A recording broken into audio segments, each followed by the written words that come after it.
Hello, வணக்கம். பல்லுயிருக்கு உங்களை வரவேற்கிறேன். ஒவ்வொரு வாரமும் ஒரு வித்தியாசமான இடத்துக்கு போய் அதில் இருக்க பறவைகளையும் விலங்குகளையும் பார்த்துட்டு இருக்கோம். இந்த வாரமும் அதே மாதிரி ஒரு இன்ட்ரெஸ்டிங்கான இடத்துக்கு போகிறோம். பாருங்க, என்ஜாய் பண்ணுங்க. இந்த வாரம் நம்ம போயிருக்கிறது வேடந்தாங்கல். வேடந்தாங்கல்ல சீசன் ஆரம்பிச்ச பின்னாடி போய் செக் பண்ணலான்னு போய் செக் பண்ணோம். நூற்றுக்கணக்கில் பெயிண்டட் ஸ்டார்க்ஸ் எல்லாம் வந்திருந்தது. பெயிண்டட் ஸ்டார்க்ஸ்னா தமிழ்ல வந்து மஞ்சள் மூக்கு நாரை இல்லைன்னா வண்ண நாரை அப்படின்னு சொல்லுவாங்க. அதனுடைய கலர் பாருங்க, ஒரு பெயிண்ட் அடிச்ச மாதிரி இருக்கு. அதனால வந்து அதுக்கு பெயிண்டட் ஸ்டார்க். இந்த பறவைகளையும் வலசை போற பறவைகள் தான், மைக்ரேட்டரி பேர்ட்ஸ். இதனுடைய சிறப்பம்சம் என்னன்னா, இதுக்கு குரல் கிடையாது. இதனால பேச முடியாது, கத்த முடியாது. அதனால அதனுடைய பெரிய லாங் பீக் இருக்கு இல்லையா, அந்த இலகு, அதை வச்சு டப் டப் டப் டப் அடிச்சுதான் கம்யூனிகேட் பண்ணும்.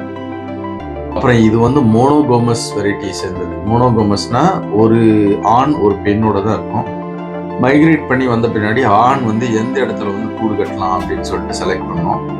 பெண் வந்து அதை பார்த்துட்டு ஓகே அப்படின்னு அப்ரூவ் பண்ணோம். அப்புறமேட்டுக்கு அதுங்க வந்து 3-4 முட்டையிட்டு அதை குஞ்சு பிரித்து அதை வளர்த்து திரும்பவும் அதுங்க வீட்டுக்கே கூட்டு போயிடும். அதனால அதுதான் இதனுடைய வலசை புற வழக்கம். மிக அழகான பறவை, பாருங்க, என்ஜாய் பண்ணுங்க.